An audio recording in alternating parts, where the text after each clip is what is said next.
Oh, hello, and welcome to episode 2. Today is a very special episode. For the entire time that I have been making videos and content about working in the entertainment industry, and quite specifically in theatre, about that experience and that job, I have been getting questions about departments and positions that are not my own and that I don't have experience in. I've always done my best to try and answer those questions, but obviously those questions are better answered by somebody who actually has that knowledge and experience. And that is why this series exists. Like I said in the previous video, my idea for these videos was to put people together who might not necessarily share the same department, but who share a similar position within their team. In the previous episode, I chatted with my friends Ella and Adrian, who are all, as well as myself, the number 3 in our respective departments in a touring position. But today we are talking to 2 heads of department. They will go into it a little bit more during the episode, but a head of department is not only responsible for the show itself, but they are heavily responsible for the team of people that they oversee. There is a lot of administrative duties that they have. There is a lot of personal management type duties that they have with the people that are underneath them in their team. And when you work in an industry like ours that is so life consuming, where you spend a huge amount of time away from home with these people, that level of personal investment that you have in somebody can only be magnified. Today I'm sitting down with Anthony, who is a head of sound, and Shane, who is a head of lighting. I very specifically chose these 2 people because they are 2 people that I know to take their responsibility for the people in their team incredibly seriously. They also care very, very deeply about investing in the growth of skills within the people in their team. On a very personal level, Anthony has been my head of department for close to 5 years now on multiple different shows. Not only does that mean that he is the person I have spent the most time with in my life over those years, but he has also been directly responsible for investing in me and in my skills as a professional. And I've had the opportunity to witness and experience firsthand just how above and beyond he will go to invest in the skills, the professionalism, the life of other people. Last week you will have heard Adrian speak equally as highly of Shane, because Shane is Adrian's head of department. And I wanted to specifically take a second to highlight how incredibly skilled these 2 people are at what they do as a head of department, because the degree to which they do it in is not required. It is not something that they are paid for. It is not something that they are responsible for doing. It is something that they have done because they truly care about the industry. They truly care about the shows they work on. They truly care about us in their teams. And I think that is the make or break difference between a good head of department and a fucking great head of department. The way that these 2 men move through the industry and move through the lives of the people they work with has nothing but a positive impact on the industry that will last long after they leave it. The people that I have conversations with in this series may not always be people that I have a personal relationship with, but I feel incredibly fortunate to have a personal relationship with these 2 people. Very similar to last week, we did not get through all the questions that we had planned to talk about in this episode, and I imagine that after watching this, some other people will have more questions. So if you have any questions, leave them in the comments, send me a message on Instagram, and we will do a part 2 follow-up with these 2 people again. Massive thank you again to Anthony and Shane for letting me steal their time during a very busy tour period that we were having. I was so incredibly excited to hear about Shane and Anthony's experiences and the feelings of responsibility that they may have in this particular position that they hold in the industry. I hope that you enjoy delving into the minds and experience of these 2 people as much as I did. Members of the company, this is your Act 1 beginners call. Cast, can you please make your way to ready mic checks and stand by for the top of Act 1? Crew, can you please make your way to headsets and band to the band truck? Your Act 1 beginners call. Cue to cue. Go. I don't have to yap much in this one. That's great for me. Describe your position and give me a quick little career rundown of your career. And how did you get there? Talk. I'm head of sound at the Tina Turner musical. Bit of a career rundown. I started as a musician actually before becoming a sound engineer. And I did that like all through school, primary school, high school for like over 10 years and thought I was going to have a career as a musician, but I burnt out of that pretty quickly for just doing it so long. And then I was playing in an orchestra pit at the time. I think we were it was Oliver, and I just saw all these sound engineers like putting mics around and stuff, and I was like, oh, that's actually kind of really cool what they do.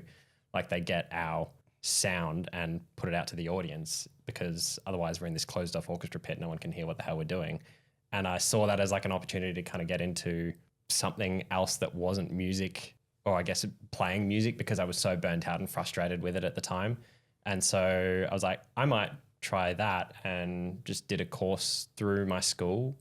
I did like a Cert 4 in technical production, and then I was like, yeah, I love this. It's like a cool opportunity to bridge like a creative and technical aspect at the same time.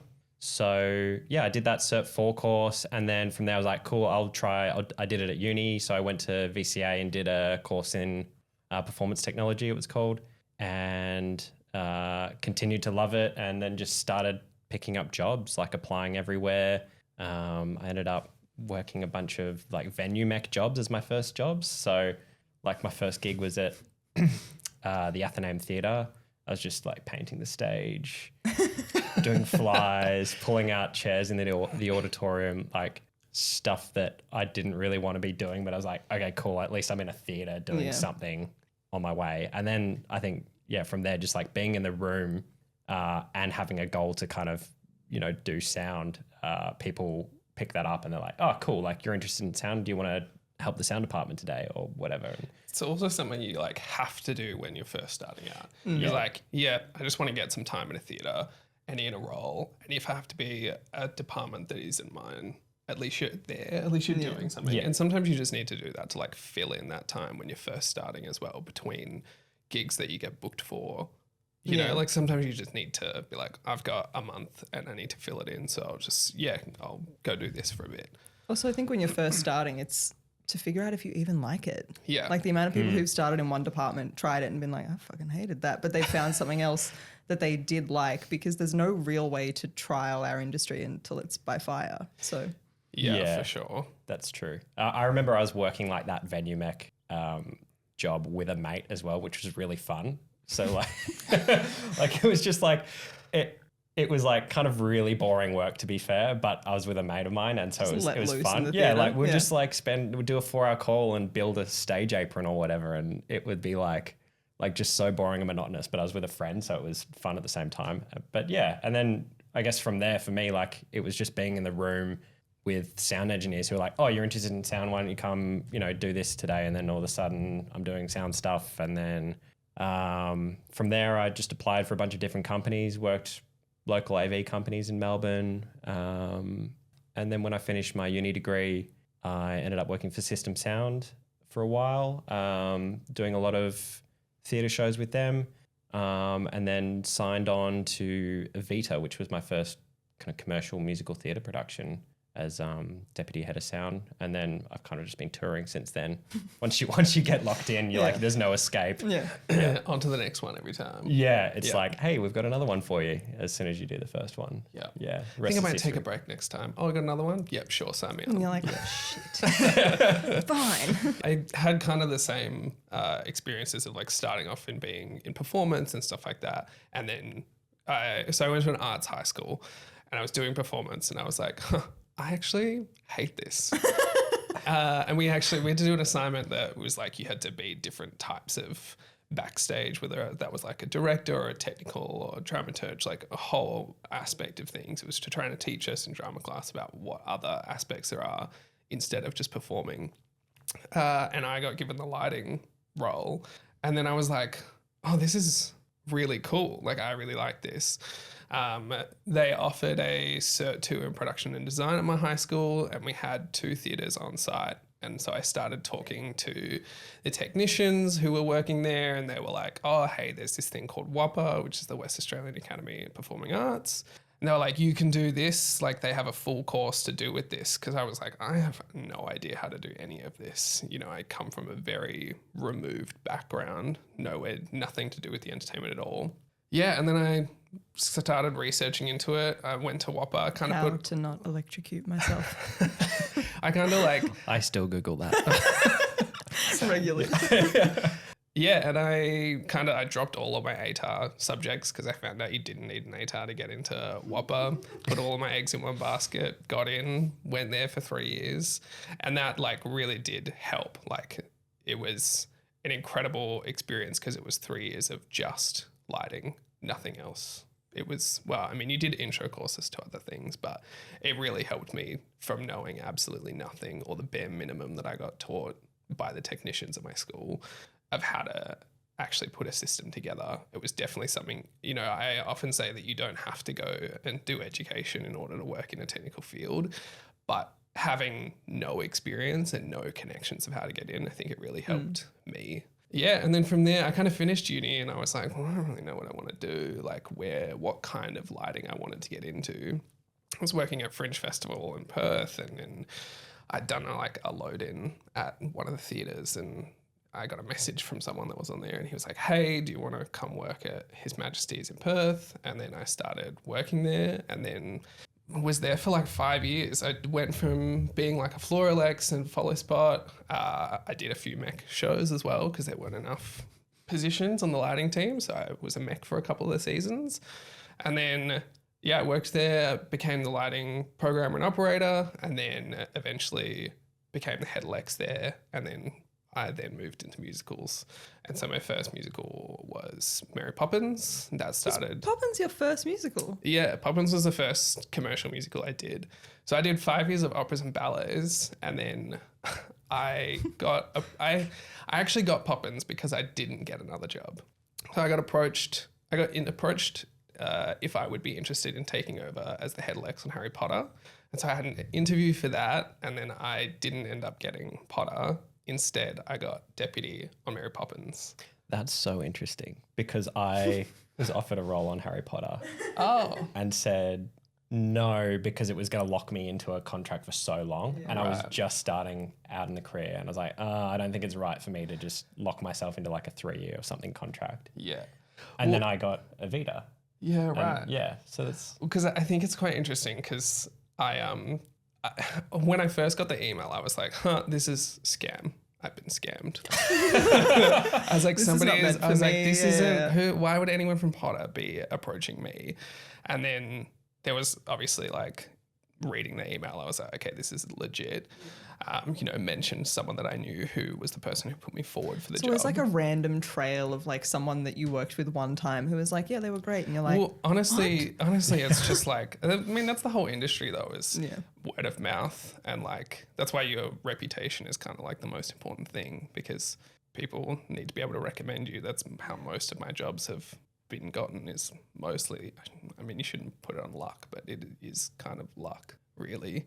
Luck and where you are and timing, and obviously skill comes into it, of course, but it depends on where you are and who's put you forward a lot of the time, which is, you've got to be in the right time in the right place. And also for you as well, you've got to be ready to take those opportunities, because Lord knows if I had have taken Potter, I would not have been ready for it at all. Like going straight from a venue job, sure, I was a head electrician back home, but that was in a venue position and we were doing operas and ballets. We weren't doing musicals. Yeah. So if I had have actually gotten that role and actually gone and done it, I think it would have been one of the worst decisions ever. I feel like our industry is currently divided by those traumatized by working on Potter and those who didn't work on Potter. Because Potter sounds like it was the most complicated show and so long running, which after doing a tour for 2 years, I can imagine the longevity of that would have just... Also, it was 2 different shows. It wasn't one show, but also, at first. And just being in the same venue, same venue, city, all the time. Doing Tina for 2 years has been hard, but at least we've moved. Yeah. Whereas doing Potter for like how many years? It was like in the 5, same place, wasn't it? Yeah, it was 5 all up. That's heaps. Yeah, that's a long lot. time. That's a lot. But yeah, so did Poppins, and then now went from that onto Tina, and again I got that because same TD and same associate lighting designer. Moved on to Tina, and I feel like it's always hard, I feel like, to answer the question of like, how do you get jobs in the industry? Because I feel like you weirdly find your way into one and then you don't get jobs, you're told what you're doing.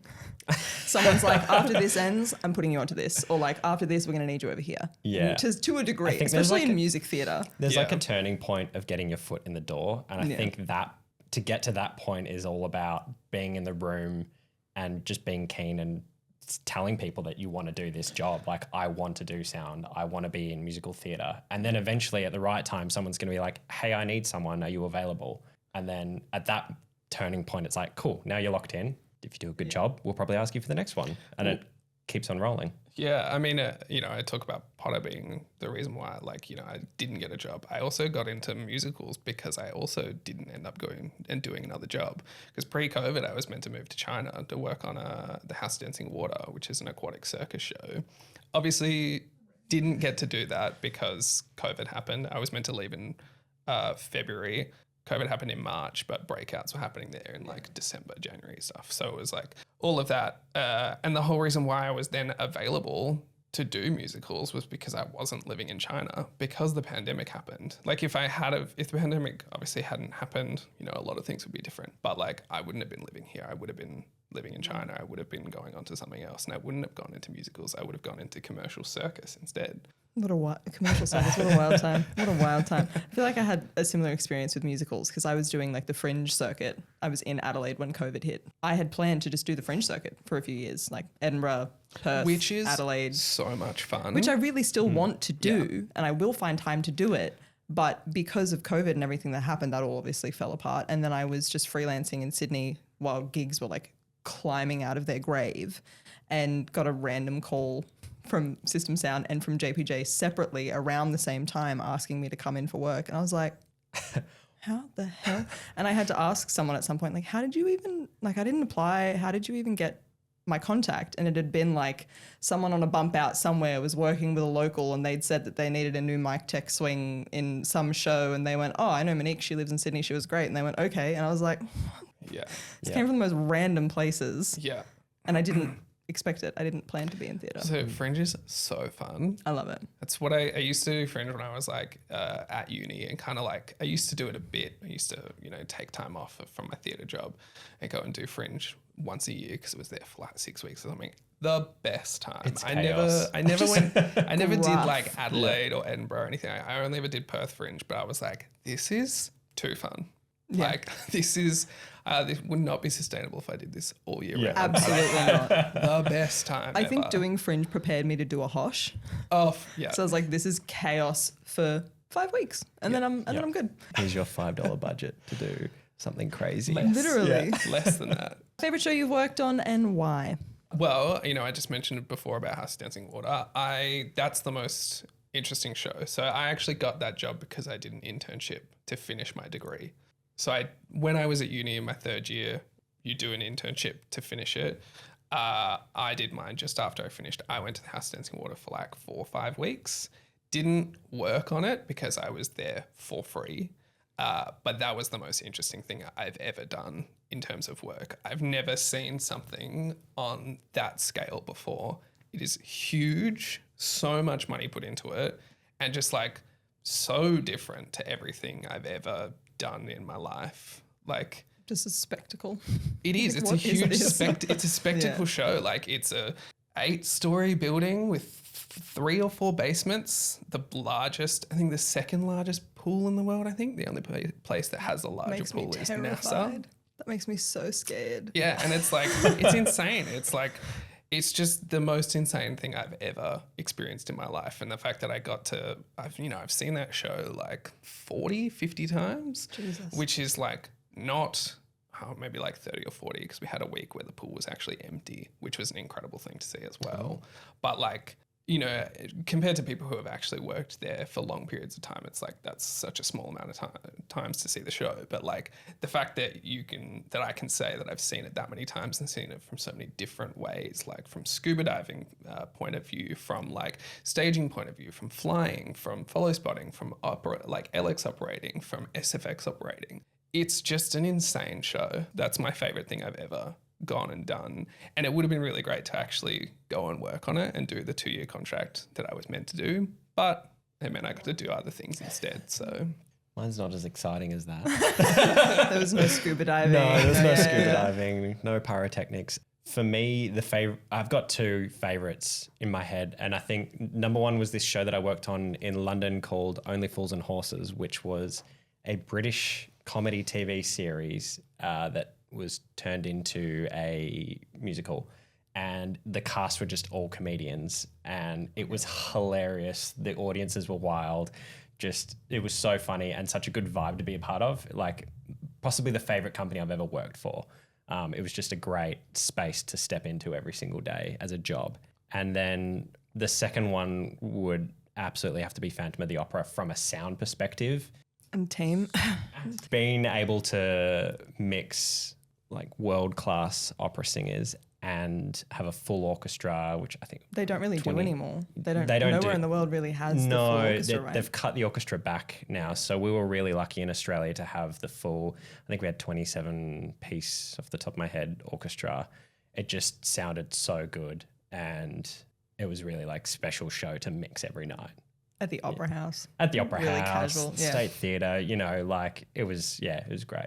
What is an aspect of your job that you think people wouldn't expect, even if that includes yourself before you started? Has there been anything you really needed to work to develop?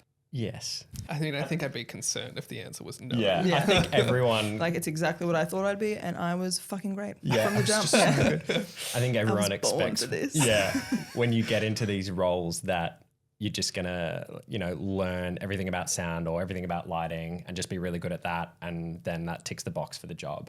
And it's like so far from that. In fact, like 90% of my job is communication and how I communicate with people, whether that be my own team or performers or musicians. It's Other departments. Yeah. It's all about building those relationships and rapport with people so that you can solve problems efficiently in the workplace. Pretty much every single issue that I have to problem solve requires me to speak to someone. And if I can't do that effectively, then it's going to be at the detriment to the quality of the show. Yeah, it's one of those things that like you kind of never really get taught, is that people are in a job for a very long time. They then sometimes get put up into a management position, and it's once you're into that position, it's not so much about being good at the job anymore. It's about are you a good manager? You know, like you can have the best technician in the world, but if they don't know how to manage, then they're not going to be a good manager and they're not the right person for the role. You have to know how to communicate with people. You have to know how to navigate those situations, and you have to know how to keep those relationships right and in good working order. That's the whole part of that job, which you just don't really, I mean, when you first start out, speaking for myself, you don't realize that that's the thing that you're going to need to know the most, you know? And it's something that as well is, I think, is a kind of inherent problem with our industry, is that no one really gets taught how to manage. There's so much pressure and expectation to do it, but there's no guideline or helping on how to figure it out. I know how to be a manager because of the people who have managed me, not because I've done management courses, which if you worked in a corporate office, you would have management courses. If you worked in other industries, you would get sent on those courses, or you can do courses. I've even looked into doing management courses at TAFE in my own spare time and everything, to try and get better at some of that stuff, because I like the way that I manage. It's built off of a myriad of the people who have managed me. Who's to say that that's actually good? That's my experience with it. Yeah, I think that's why a lot of people in management positions in this industry are actually really personable. And it's because they didn't necessarily go through those really clinical courses of how to be a manager, how to talk to someone. And they kind of learnt it through trial and error. And a lot of it's just being a nice human being. Yeah, and you can, I hate that. but you can also tell those people who haven't. It's pretty easy to pinpoint when those people, you're like, oh, I don't know if you've been nurtured when you should have been. That's my big thing, is that I want to nurture the people that I'm working with. I want you to grow. My ambition is for you to one day take my job, and I'm never going to keep any information from anyone. I'm always going to help you to grow, and I want you to be able to learn and get better.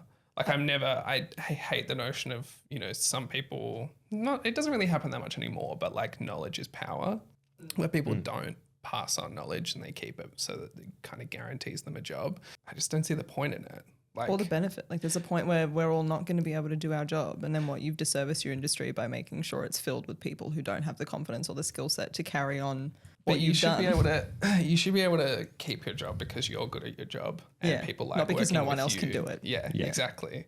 It that should have no bearing on it at all. I would argue there's a level of not luck, but it's it's a real gift to work with people who do invest in you in that way and who do invest in your management. And it's the reason I wanted to talk to the both of you about your position, because no one sitting at home thinking about doing sound goes, I can't wait to be a head of sound because I can't wait to manage a team of two highly emotional, probably inexperienced in various ways people who are in a high pressure situation for the first time with other departments that I also have to manage, and I have to deal with our supplier, and I have to do all these things. They go, I want to mix a show. And like all of these skills are not talked about. They're not taught. They're just thrown upon you. No one tells you about it. And when I first took a head of department role, I was like, oh, I have to have these conversations with people, sometimes hard conversations with people. They're the worst. You have to have them, but they're the worst. You have to do it. Otherwise, things fall apart. Yeah. And no one tells you how to do it or when is the right time to do it. Like simple things like conflict resolution. Yeah. Like I've had some stuff where people have like taught people who've managed me, who have helped teach me about conflict resolution, everything. I wish I was better at it. It's not like I've got no knowledge on it, but it's stuff like that where you're constantly having to deal with these sorts of things. People naturally, especially with our job, you spend that much time with each other. You spend 12 working hours, 14 actually in the venue. During a load in, load out, people get annoyed. You do that for 6 days a week. You're working with the same people. People get chitty with each other and things get said and, you know, tensions rise and you have to know how to navigate that and how to try and fix those situations to try and make it, because we have to keep doing it. You know, you've got to keep working together. So you have to be able to like fix it or try and manage it or try and be like, okay, how can I make this situation any better? I don't envy you. I don't envy you that. But also just before we move on from that, I like when I first started out, I didn't really, and I'm talking about like when I first decided I wanted to do this in high school, I never grasped how much I would have to learn about physics, electricity. Like I was just like, oh, this is a fun lighting thing. That sounds cool. And now I'm doing all sorts of things that I never thought that I would be doing. And I like, you know, when I first started at uni, I was 17 when I started, and I had gone straight from high school. I didn't have the maturity to be able to be like, I really need to learn this stuff.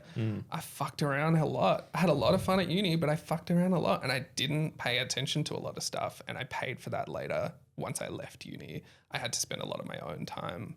Well, I mean, not that uni wasn't my own time, but I had to spend a lot of time and effort to learn those things that I just flunked off because I was like, oh, what's the point? I want to go have fun at uni. I think that's a big downfall for uni and other courses that are around, is that although they like kind of just knowledge dump on you, you don't necessarily retain that knowledge at uni because it's fun. You're at uni, you're 19, 20 years old, like you're going out and having fun. I find the most learning I've ever done is just on the job. Oh, for sure. And there's so many times where I'm like, I probably didn't need to do that degree. Well, I often say I probably could have just taken a job and learned the same amount of, because you relearn it when you're on the job as well. You step into the job and like you kind of restart again, back down at the bottom. And there's times like where I'm like, oh, I really wish I had taken a gap year or something. If I had taken a gap year, I wouldn't have gone back. Yeah. So it's this catch-22 of like, oh, I would have gotten more out of uni if I had have taken time and come back a bit more mature, hopefully after like a year or two of being in the real world. But I really honestly think that if I had started doing that and had have started earning real world money, or because that was the thing, I was so poor when I was at uni. And I don't think that if I had gone out and gotten an actual job and worked for a couple of years, I don't think I would have been able to stick it out, because I would have been like, I can't afford anything. Yeah. You know, like I look back at uni and it's like, I had no money. The transition from like high school, living in your family home, having no money because you're in school and studying constantly, to then making a little tiny bit of money to try and survive off. But it's exciting because you're out of home and you're like trying to do those things and learning and like doing school, but where you can drink. And then like the difference between that and those things, making money, having control of your own time, and then to go back to that. Yeah. I can't imagine doing it. You know, I think back to uni, it's like, I often think it's why I'm able to all about like long hours that we do, is that when I was at uni, we were doing 5 or 6 days a week. And when I wasn't at uni, I was working. So it's like 7 days a week you were doing things. Yeah. And we were, every 3 weeks, we're in and out of a production. We'd do 3 weeks of class and 3 weeks of production. So you were doing bump ins and bump outs all the time while doing classworks and assignments and working a casual job as well, just to get by. That's so cool. I would not have been able to do that if I had like a full-time job for like a year or two. I just wouldn't have gone back. I probably wouldn't have gone into anything else. I probably would have dropped my interest in it, really. That hard work and those long hours early on in your career really set you up for success later down the track. For sure. It just teaches you to be able to persist through those hard times. My 4th week of uni was a bumping week, and we did Monday to Saturday, 9 a.m. to 11 p.m. My 4th week of uni. Which is fucking great, because that's the reality. Yeah. Things that you wish performers knew about your job, things that you wish punters knew about your job. Go on. I mean, look, the performers that we work with, they do know, and we talk about it, and they do have an idea of how much it takes to transfer a show. But I truly, every time that I like bring friends or family backstage to see the show or anything, especially within commercial musicals, like I don't think people really grasp how much we move. Like how much we take out and how much we put in and how quickly we do that. There is such a huge amount of stuff, especially in commercial musicals. We bring everything, all the infrastructure. There is barely ever, I don't know about you guys, but barely ever do we use the internal infrastructure in a house. It's usually, if we do, it might be the patching out front of house because it's such a pain to get power and data out there or anything. But even still, like we haven't been able to do that at all on this because we're using lighting gear that is from the UK. So all of our plugs aren't Australian plugs. So I can't plug that into the house patches that you have in that venue unless I have a million adapters, and my life is adapting to adapt to get to an Australian plug if I need that. Sometimes adapting plugs 3 times because I've just run out of them. That is such a pain. Avita was a system from Orbital Sound in the UK because it had just come off a international tour, and they just shipped all the gear to Australia, and it was all UK plugs for everything. And so you can never plug something into a local so big. a PowerPoint. Yeah. Like it really a has pain. having this gear has really made me been like, wow, the Australian plug is actually like superior. It is a superior plug. You know, you can piggyback them, like they're so small and compact. Like they're great. Honestly, these UK plugs, this like 16 ANC forms and everything, they're so big. And when we're trying to, on Tina, we have so much front of house fruit out there, all of these tungsten lights that all need to have individual cables anyway. But you look at our front of house and there's giant C-form plugs all over it, and they're blue. Like they blend into the background and it's fine and whatever. But they do. And we try to use the more black ones out, everything like that. But sometimes you just can't do that, and it's so bulky and it's so like, and you just I don't have to do it on the next one, but this one it's the first time I've ever had to do it, and I was like, what the hell is happening? So is that for performers? No, sorry. What are we talking about again? Yeah. I just had this moment where I was like, this started from this question, and I love that so much.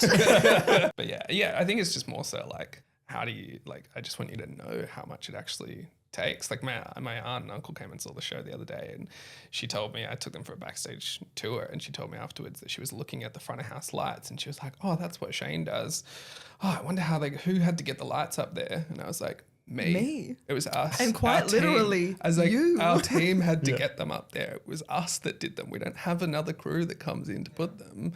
And then I explained to them how we got them up there. And she was like, oh, I can't do that.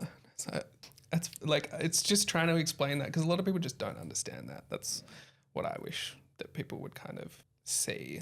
And people have an idea, but kind of still don't really grasp it. I guess from a sound perspective, like mixing the show is such a foreign concept to a lot of people, I think. I think a lot of people presume that everything is pre-programmed and that we're just hitting next or go. And for most shows these days, still, it's all manually mixed. Which means we're literally like pushing up a fader for every single line that a cast member has and pulling it out when they finish that line. So every line in the show it's line by line mixing in order to reduce the noise on the stage and to prevent phasing between microphones, which is just, in layman's terms, just an awful sound or quality of the voice that happens when two mics combine. So if we're talking, only one of our mics can be up at the same time. And so that's all manual. And we are watching the stage, we're watching what the cast are doing.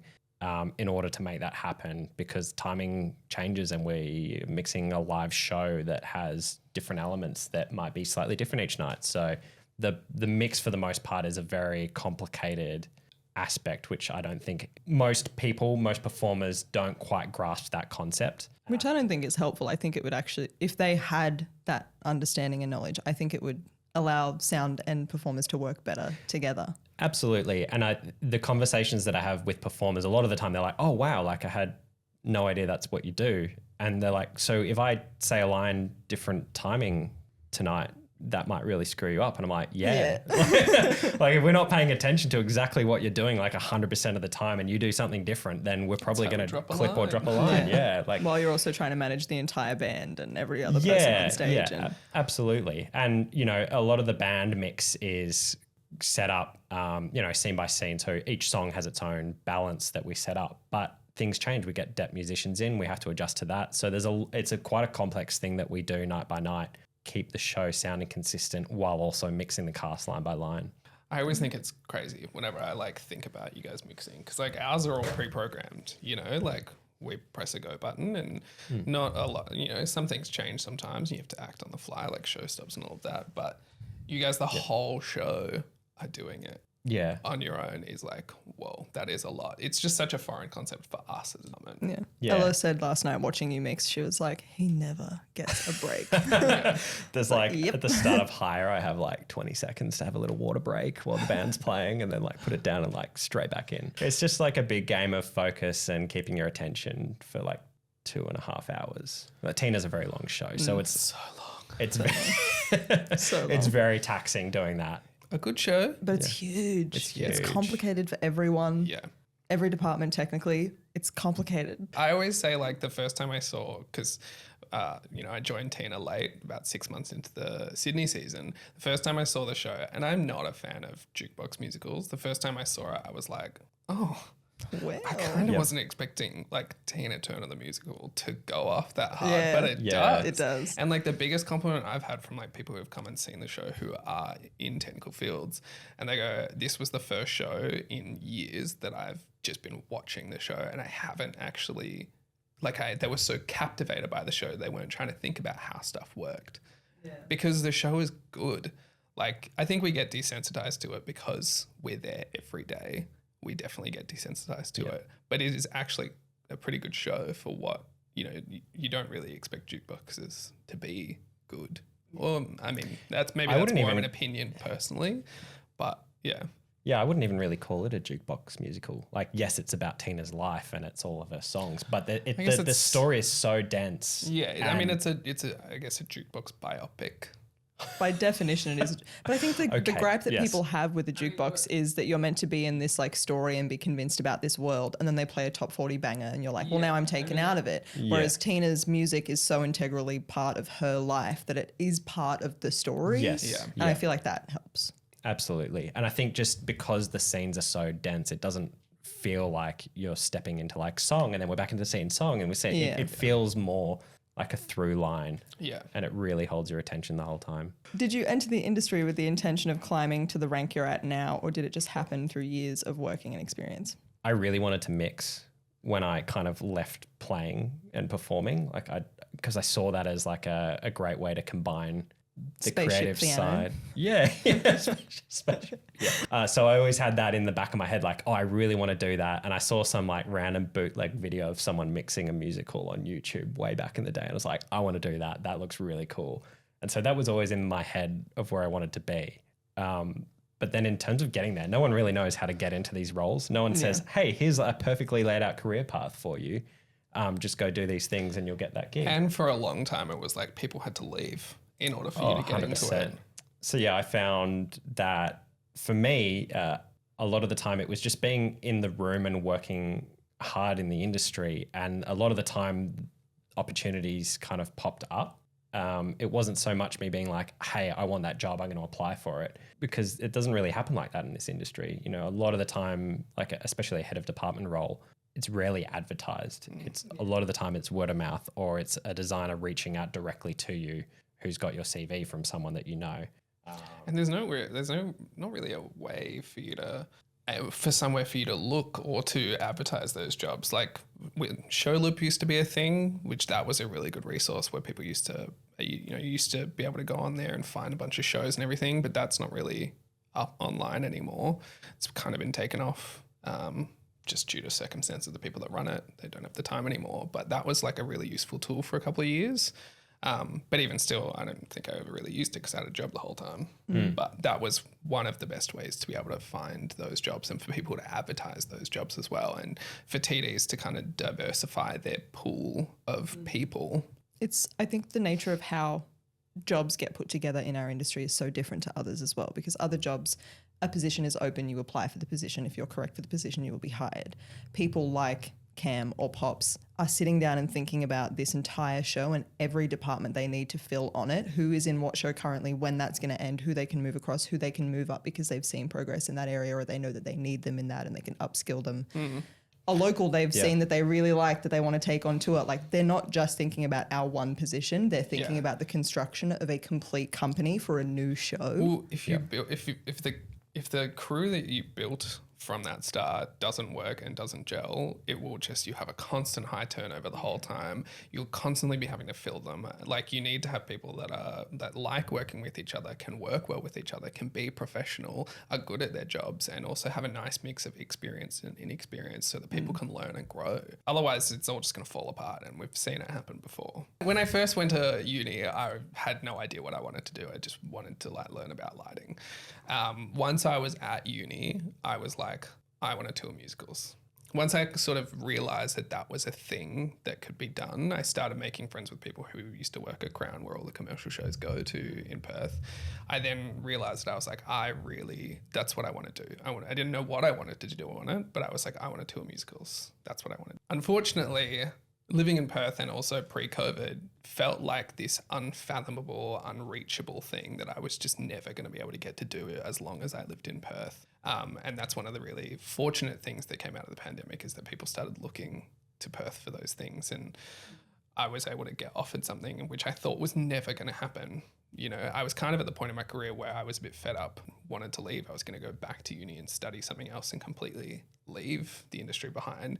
And it wasn't until doing that and going onto musicals that I realized that I liked my job. I just didn't like where I worked. Gear you carry and bump in versus gear you carry day to day. I mean, during load-in, I always have, the usual stuff. Like a full toolkit, basically. Well, I mean, I travel with a drawers case, which is like giant. It's got everything that I need in it, which I've sort of built over the last year and a half, 2 years now. But I mean, actually on my person, I can usually get away with a Podge Plus from Touring Industries, not sponsored, but good tool. But please. A really good tool. Yeah, I mostly have that. And I mean, I find as well, once I got into a hot position, I actually need less tools because I'm more pointing and being like, delegating hey, go do tasks this and that sort of stuff. And I'm spending so much more time on the ground rather than... Or in a harness because you're the only person who'll climb. Well, that's that's also got to do with the venues that we go to and rigmarole and the red tape and all of that. But quite literally, rigmarole.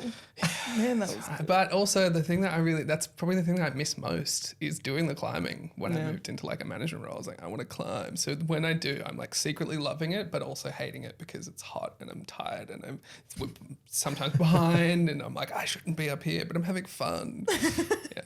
I just carry a Leatherman. Yeah. That's it. Yeah, you would. Yeah.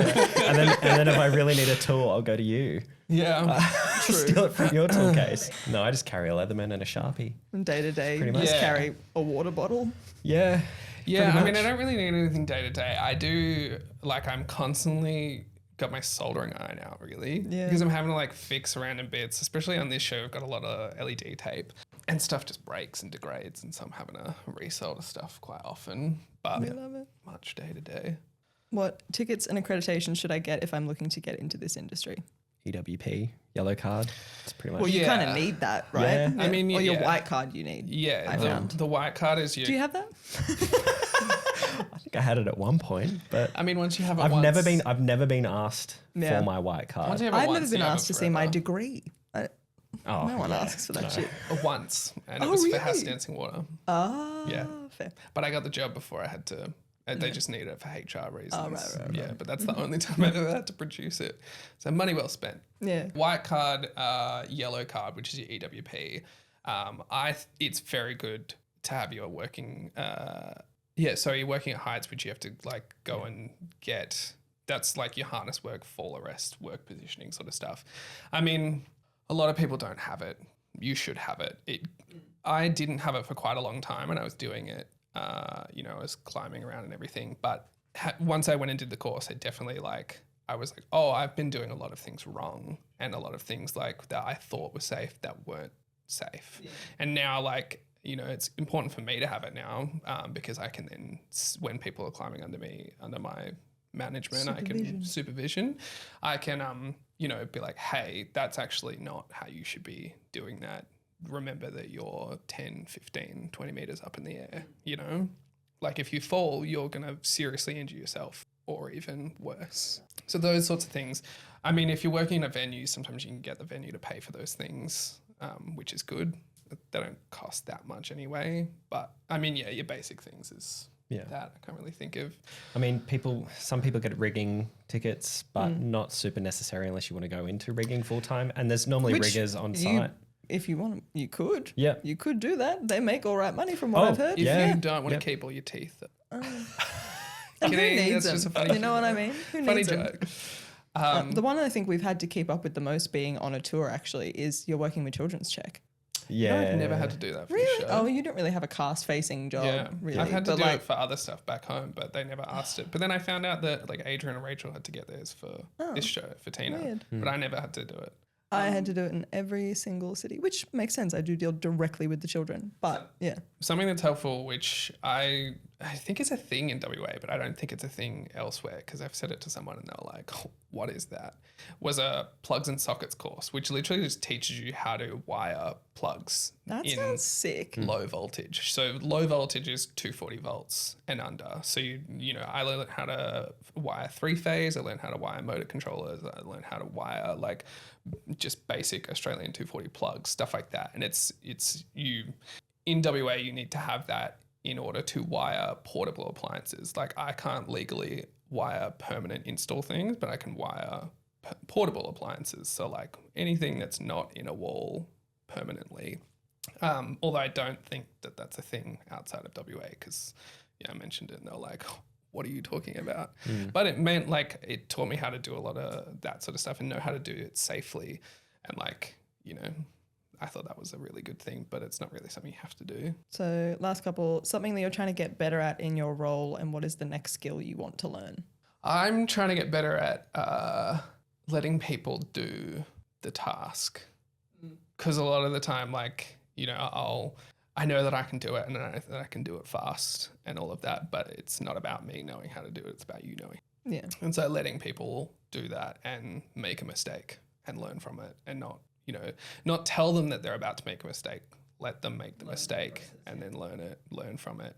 It's something I'm always trying to get better at. I've definitely worked on it in the last couple of years, but it's, something that always kind of needs to be worked on, I think. I think for me, passing on knowledge and information with my teams and upskilling people is something that I'm really passionate about at the moment. And I think there's a lot of jobs and not a lot of crew at the moment in the industry, and it doesn't serve anyone to kind of gatekeep information. So I'm trying really hard to push that on my teams and people who I work with in the industry.